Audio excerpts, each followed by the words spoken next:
এক চমক দিয়েই যাচ্ছে রায়হান রাফি। তুফানের এবার নতুন চমক হচ্ছে আতিফ আসলাম।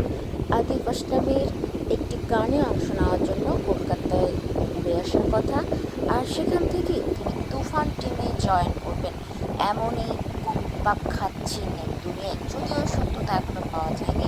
তবে তুফান সিনেমার একের পর এক চমক কিন্তু দিয়েই যাচ্ছে। এর আগে সাকিব খানের রূপ, সাকিব খানের গান, মিমি চক্রবর্তীর যোগ হওয়া, নাবিলাকে নেওয়া, ঈদে রিলিজ হওয়া, সব কিছু নিয়েই তুফানের গরম গরম খবর চলছে।